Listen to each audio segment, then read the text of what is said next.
Nous nous retrouvons sur le site chess.com pour une vidéo un peu originale, puisque nous allons organiser un affrontement entre deux bots.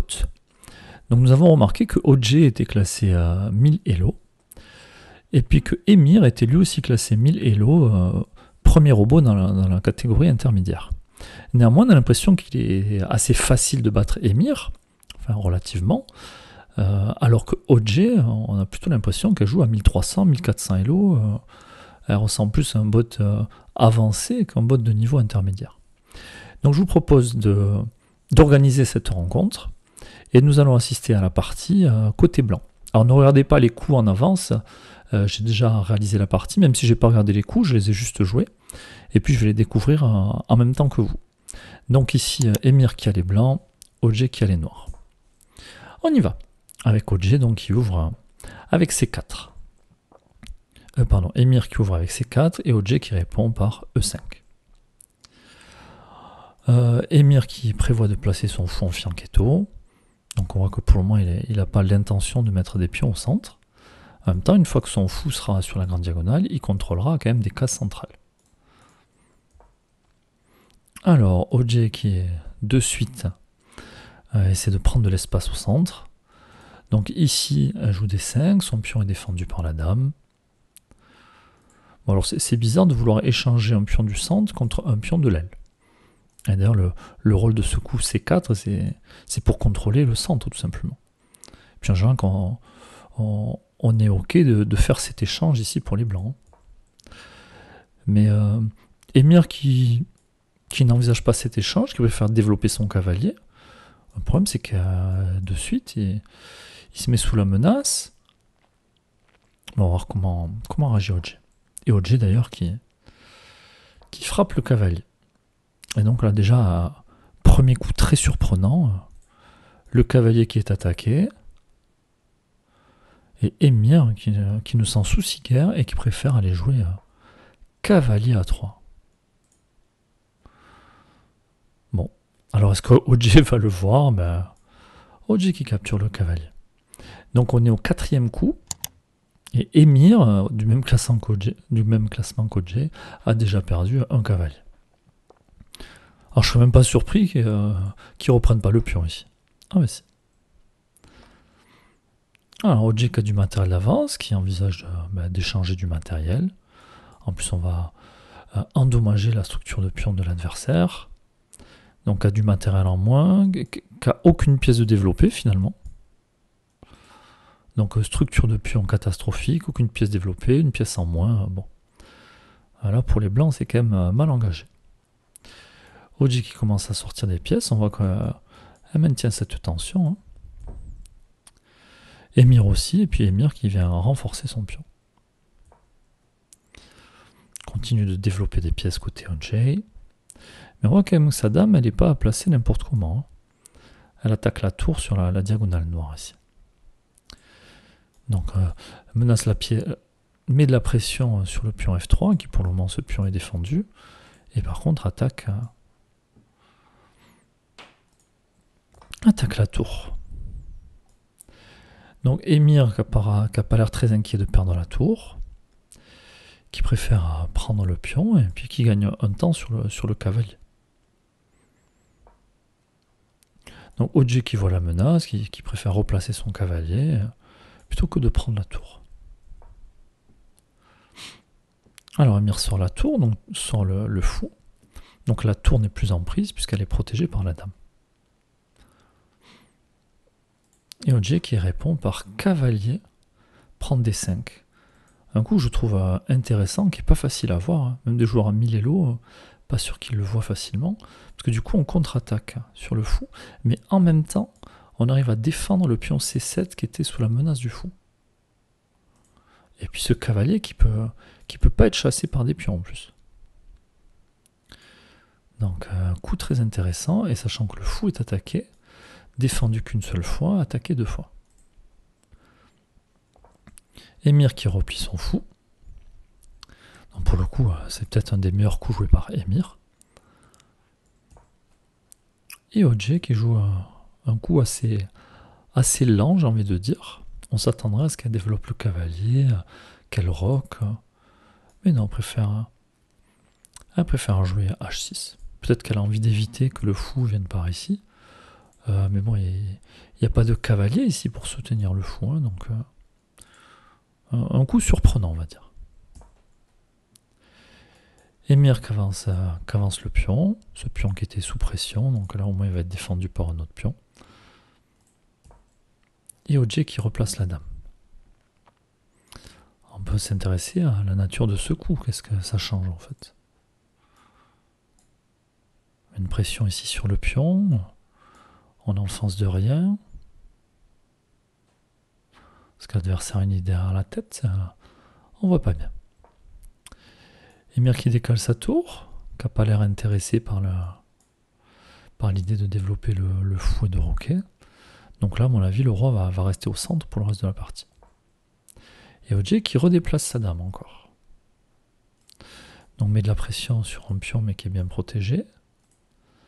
Met de la pression sur la tour qui pour le moment est protégée. Donc là encore, surpris qu'Oj ne sorte pas à ses pièces.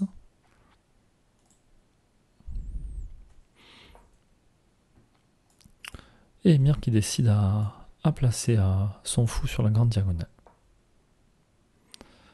Oj qui n'a pas peur de perdre son cavalier, pour le moment est protégé par la dame, et qui préfère développer des pièces. Bon, ici on ne craint pas la fourchette, il n'y a pas de pion, donc aucun souci. Par contre, le fou met la pression sur le pion D3. À noter que Oj aussi a son roi au centre. Alors Émir qui recule son fou, mais du coup la tour est à nouveau en prise. Il faut se méfier parce qu'il y a toujours ce roi au centre. Et d'ailleurs, Oj qui prend pas la tour, qui préfère mettre le roi à l'abri.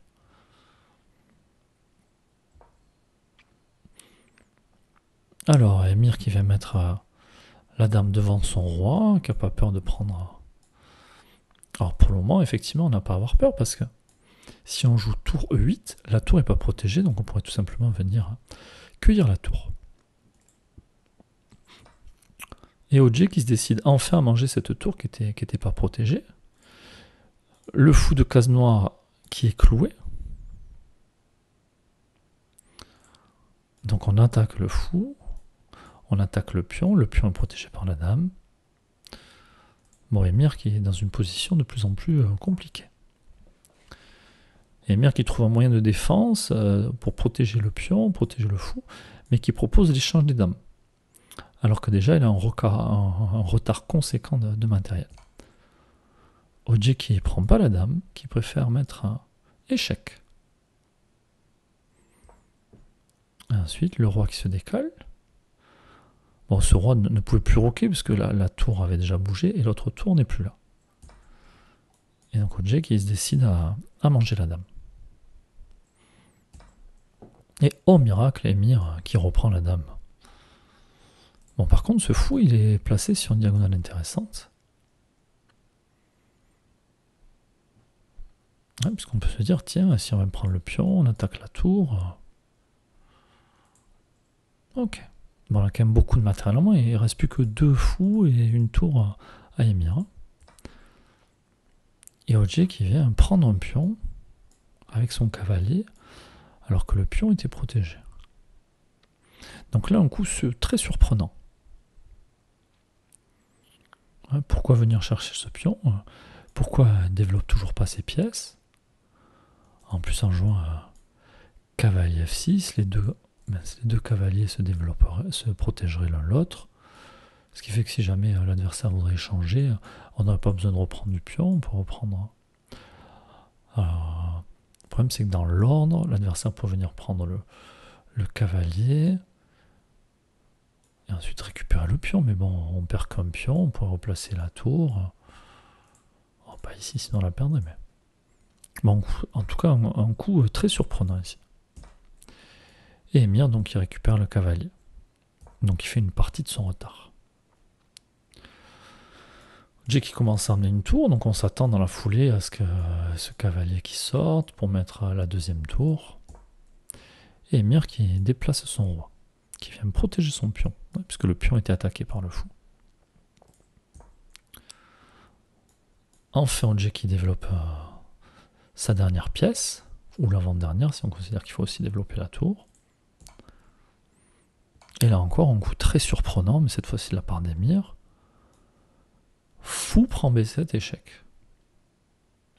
Mais le pion est protégé par le roi. Enfin, et donc du coup, OJ, roi prend fou. Émir qui continue en bougeant son roi, un coup assez surprenant là encore. Et OJ qui n'est pas décidé à ramener la deuxième tour, qui préfère bouger le cavalier. Okay. Bon, en même temps, ce cavalier protège le pion G7. Donc la balade du roi continue pour Émir. Bon, en même temps, il manque tellement de matériel qu'on ne sait pas trop comment il va s'en sortir. Et OJ qui vient cueillir le pion et donc il laisse le pion en prise.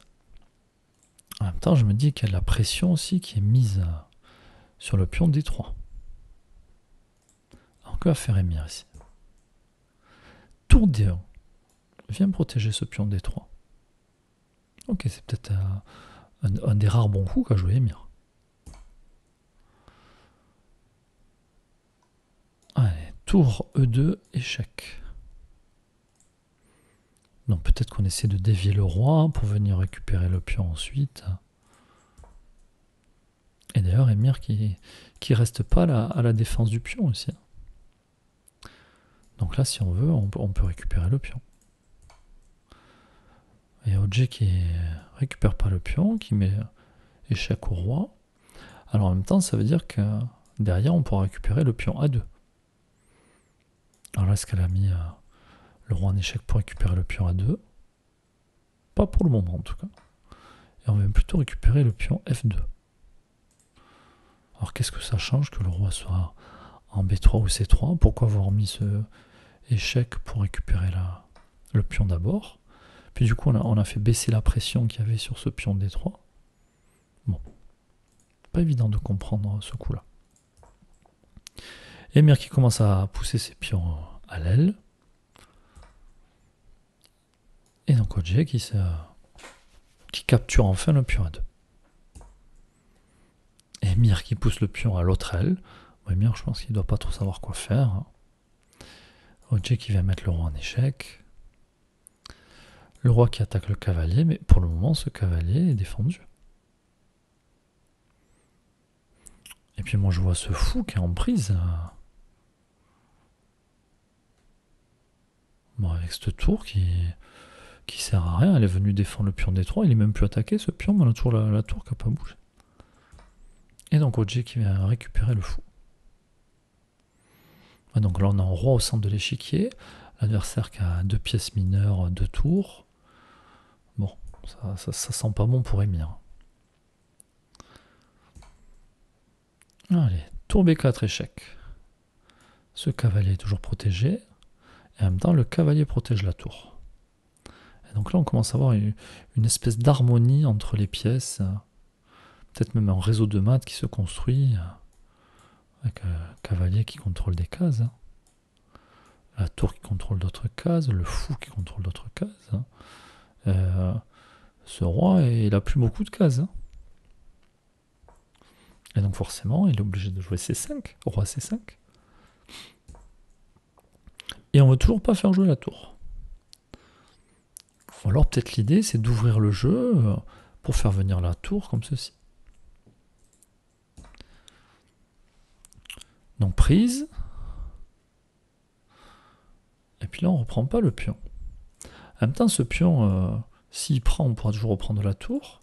S'il avance on pourra reprendre du pion. Donc on n'est pas pressé de reprendre ce pion. Et du coup OJ qui préfère replacer sa tour. Alors encore coup surprenant parce que du coup la tour est plus protégée. Mais par contre la tour menace le pion A5. Émir qui vient récupérer le pion H6.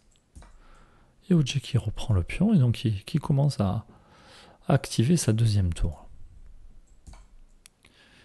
Émir qui vient mettre fou B1 échec et qui vient littéralement offrir sa tour. OG qui s'en aperçoit et qui prend la tour. Bon, le roi qui est en plein milieu de l'échiquier avec du monde autour, avec le roi qui contrôle des cases, avec le pion qui contrôle des cases, cavalier qui contrôle des cases aussi, la tour aussi, et l'autre tour aussi. Mais attention, le cavalier n'est plus protégé. Donc le roi peut venir manger le cavalier.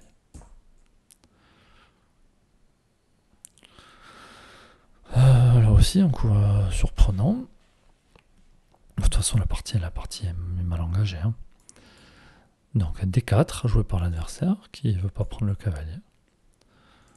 Alors après, il fallait voir surprise du cavalier, si on avançait le pion. Bon, il n'y avait pas beaucoup de cases après pour le roi, mais bon, c'est plus essayer de comprendre quand même pourquoi jouer ça. Peut-être chercher un patte. Si après tout, le roi, s'il manque de cases, s'il y a un pion et qui pourra l'empêcher de fuir aussi. Bon. OG qui joue à tour C6 échec, protégé par le roi. Après, est-ce qu'on peut venir ici? J'ai l'impression que si le roi vient en B5, on va jouer... Ah non, parce que la tour n'est pas protégée non plus. Bon. Et Emir qui décide de prendre le cavalier. Ah mais en fait, je crois que c'était un piège. Hein. Parce que ce fou là sur cette diagonale, il couvre des cases lui aussi. Et ce pion qui empêche le roi de partir. Cette tour qui couvre des cases. Et donc je joue au G ici. Tour à 5. Échec et mat.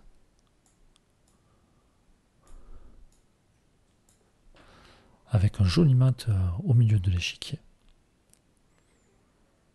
Bon, on pouvait s'y attendre, donc OG qui a littéralement ratatiné Emir. En même temps, Emir a offert une pièce dès le 4e coup, donc forcément qu'on allait avoir une partie compliquée. Alors, j'ai pas lancé l'analyse, j'attendais qu'on le fasse ensemble, tout simplement. Donc, à noter que l'ordinateur indique pour le moment 2 gaffes et 5 erreurs, mais ici, on est côté Emir. Donc, on va voir ce que donne le bilan de la partie.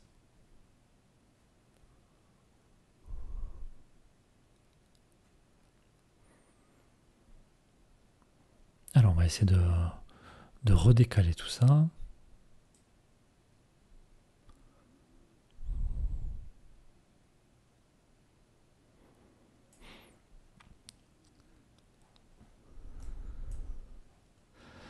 Donc Emir qui a joué à un niveau de précision de 70%, OG qui a joué à un niveau de précision de 84%. On voit que dès le début, l'avantage était clairement noir et puis qu'il a été du début à la fin. Alors ici, nouvelle fonctionnalité, enfin nouvelle depuis quelques mois maintenant, on a la possibilité de voir le niveau des joueurs durant cette partie. Et donc on nous informe que Emir a joué à un niveau de 1200 Elo, chose que j'ai du mal à croire quand même. Et donc OG aurait joué à un niveau de l'ordre de 1700 Elo. Le problème c'est que quand on voit l'ensemble des parties que fait OG, on a l'impression qu'à chaque fois elle joue au-dessus de 1000 Elo. Et voire là pour le coup beaucoup plus que 1000 Elo. Donc ça donne une indication qui confirme un peu nos idées, ce qu'on en pensait. Donc voilà, ne soyez pas surpris si vous avez du mal à battre OG alors qu'elle apparaît qu'à 1000 Elo de classement, apparemment ça reste une adversaire coriace. En tout cas, j'espère que ça vous aura plu de faire s'affronter les bots et que ça vous aura rassuré sur le niveau en tout cas d'OG. Et on se retrouve prochainement pour une nouvelle vidéo. À bientôt.